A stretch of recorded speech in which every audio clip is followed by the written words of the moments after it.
kami untuk memperkenalkan diri masing-masing.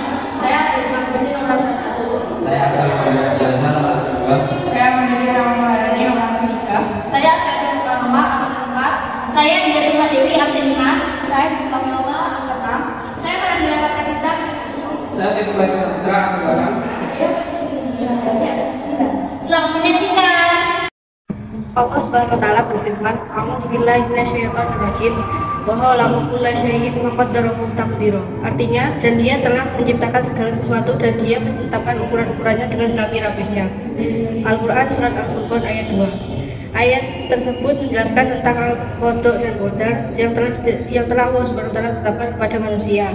Secara bahasa, qada merupakan hukum atau keputusan, hendak dan menentukan atau menjadikan.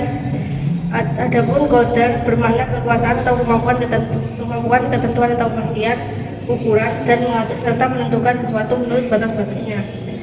Secara istilah, qada adalah ketetapan Allah Subhanahu wa taala sejak zaman azali sesuai dengan kehendaknya tentang segala sesuatu yang berkenaan dengan makhluknya.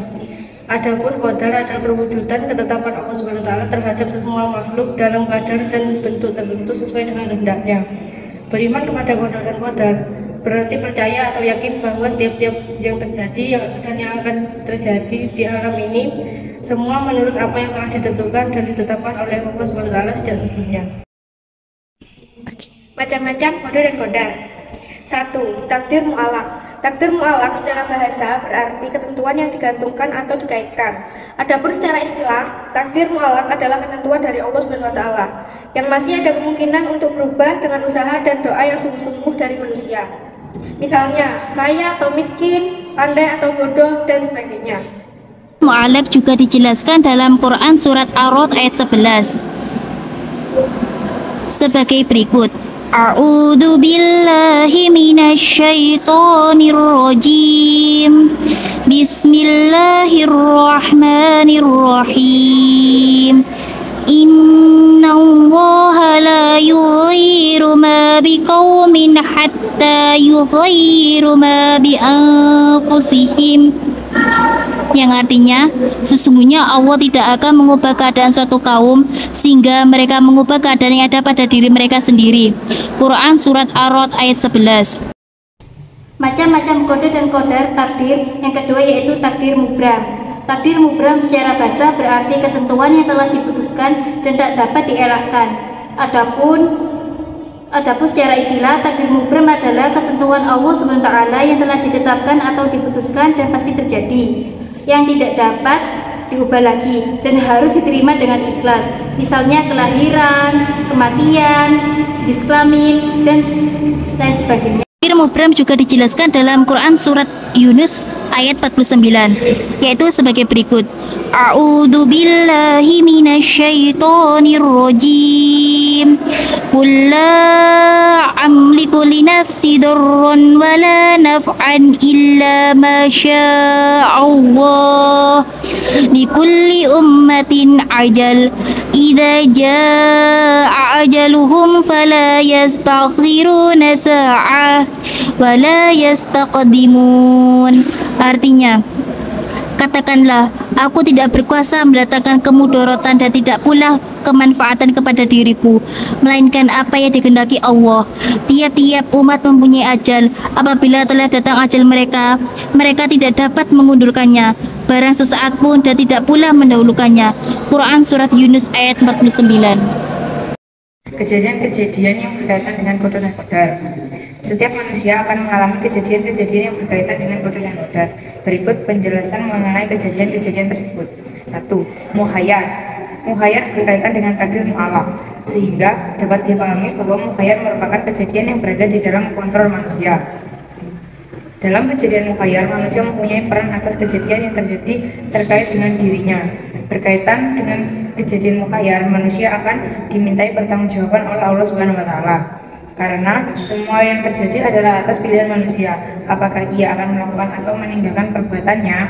Contohnya adalah bencana alam banjir, karena disebabkan manusia itu sendiri yang sudah melakukan illegal logging, buang sampah sembarangan, dan membangun jalan beraspal tanpa ada ruang untuk air dapat meresap ke tanah. 2. Musayyar. Musayyar berkaitan dengan takdir mubrom, sehingga dapat dipahami bahwa musayyar merupakan kejadian yang berada di luar kontrol manusia. Kejadian musayyar menempatkan posisi manusia berada di area yang menguasainya, sehingga manusia tunduk pada segala sesuatu yang terjadi walaupun manusia telah berusaha keras. Berkaitan dengan kejadian musayyar, manusia tidak akan dimintai pertanggungjawaban oleh Allah Subhanahu wa taala karena semua berada di luar kontrol manusia. Contoh kejadian musayyar adalah jenis kelamin manusia, jenis rambut manusia yang berlainan, warna kulit yang berbeda-beda, dan sebagainya. Mengubah qada dan qadar Allah Subhanahu wa taala. 1. Ikhtiar. Ikhtiar secara etimologi berarti pilihan atau daya upaya. Sedangkan secara terminologi, ikhtiar adalah suatu upaya sesungguhnya yang dikerjakan untuk mencapai maksud dan cita-cita yang diinginkan. Ikhtiar yang dilakukan oleh manusia dalam upaya mengubah takdir Allah Subhanahu wa taala yang mengisi dapat diubah meliputi dua hal, yaitu ikhtiar secara fisik dan ikhtiar secara batin. Ikhtiar secara bahasa berarti pilihan atau daya upaya. Adapun secara istilah, ikhtiar adalah suatu upaya sesungguhnya yang dikerjakan untuk mencapai maksud dan cita-cita yang diinginkan. Ikhtiar yang dilakukan oleh manusia dalam upaya mengubah takdir Allah adalah yang masih dapat diubah menjadi dua, yaitu ikhtiar secara fisik dan ikhtiar secara batin. Ikhtiar secara fisik adalah ikhtiar yang dilakukan dengan upaya-upaya secara fisik, sedangkan ikhtiar secara batin adalah doa selain merupakan dengan sesungguhnya aktivitas. Untuk mencapai sesuatu yang diinginkan umat manusia harus mengirim dengan doa, yaitu memohon kerelaan Allah agar yang diinginkan terkabul. 2. Tawakal. Tawakal secara bahasa berarti berseri tim. Adapun secara istilah, tawakal adalah berserah diri sepenuhnya kepada Allah SWT tentang sesuatu yang telah diusahakan dengan maksimal. Tawakal merupakan sesuatu yang seharusnya dilakukan umat Islam setelah berikhtiar, karena ikhtiar dan tawakal merupakan dua hal yang tidak dapat dipisahkan untuk tercapainya sesuatu yang diinginkan oleh manusia. Ciri-ciri orang yang beriman kepada qada dan qadar. Kepatuhan seorang muslim kepada Allah Subhanahu wa taala yang dilakukan dengan beriman kepada qada dan qadar memiliki ciri-ciri tersendiri.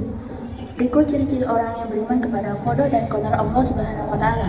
Yang pertama, menyadari bahwa segala sesuatu yang ada di muka bumi ini berasal dari Allah Subhanahu wa taala dan akan kembali kepadanya pada saat yang telah ditentukan.